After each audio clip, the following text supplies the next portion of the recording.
কোরআন মধুর বাণী আমি যখনই শুনি আমার মন ভরে যায়। আসসালামু আলাইকুম সম্মানিত দর্শক, আজকে আমি দেখাবো Juki auto plain machine model number DDL 9000C।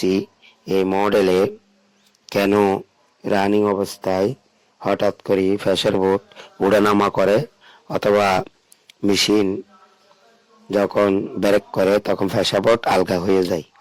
তো সম্মানিত দর্শক, এসব সমস্যা অনেক সময় রানিংও হয়ে থাকে এবং রানিং ছাড়াও হয়ে থাকে। তো ডিসপ্লের ভিতর থেকে কিভাবে অটো এবং অটো উঠে যায় প্রেসার বোর্ড, এই জিনিসটা কিভাবে ঠিক করব সেই জিনিসটা আপনাদেরকে ভিডিওর মাধ্যমে দেখাবো। তো সম্মানিত দর্শক, আমার নতুন নতুন ভিডিওগুলো পাওয়ার জন্য আমার চ্যানেল যদি সাবস্ক্রাইব না করে থাকেন এখনই সাবস্ক্রাইব করে দিবেন এবং পাশে থাকা বেল আইকনটি বাজিয়ে দিবেন। আর ভিডিওটি ভালো লাগলে একটি লাইক দিবেন, কমেন্ট করবেন এবং শেয়ার করে দিবেন। তো এখন আপনারা দেখবেন আমি যখন মেশিন চালাইতেছি তখন প্রেসার বিট উঠে যায়। আমি যখন মেশিন ব্রেক করি তখন প্রেসার বিট উপর দিকে উঠে যায়। তো এটা কিভাবে ডিসপ্লে ভিতর থেকে প্রোগ্রামের মাধ্যমে ঠিক করব সেই জিনিসটা আপনাদেরকে দেখাবো সম্মানিত দর্শক। তো এখন আমি বাটন চাবি ধরি সুইচ অন করব। আপনারা দেখতেছেন ডিসপ্লের মধ্যে সুইচ অন করছি, মেমোরি সুইচ লেখা আছে। তো এখন আমি কলম বাটন চাপ দিব। কলম বাটন চাপ দিবার পরে একটা বেলও আছে, ওখানে দিতে হবে 42 পরে এখানে আছে 100-র উপরে।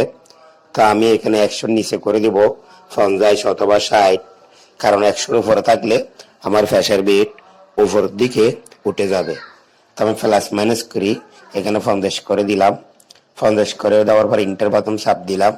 আপনারা দেখতেছেন 2বার চাপ দিলাম ইন্টার বাটন চাপ দেওয়ার পরে আমি আবার সুইচ অফ করি অন করব। তো আপনারা দেখতেছেন আমি যেভাবে এই জিনিসটা করলাম, আপনারা যদিও এই জিনিসটা অ্যাপ্লাই করেন তাহলে আশা করি অবশ্যই এই সমস্যা সমাধান হয়ে যাবে। তো এখন আমি সুইচ অন করার পরে আবার কাজ করতেছি। আপনারা দেখতেছেন এখন যখন আমি মেশিন ব্রেক করি তখন আর প্রেসার বিট উপরের দিকে উঠে না। তো এখন সুন্দরভাবে কাজ করতে পারতেছি। আপনারা দেখতেছেন ডিসপ্লের মধ্যে ভিডিওতে এখন আর কোনো সমস্যা নাই, প্রেসার বোর্ড আর উপর দিকে উঠে না, সমস্যা সমাধান হয়ে গেছে। তো সম্মানিত দর্শক, দোয়া করবেন আর ভালো ভালো ভিডিও নিয়ে যেন আপনাদের সামনে আসতে পারি। আজকের জন্য এখানে বিদায়, আল্লাহ হাফেজ।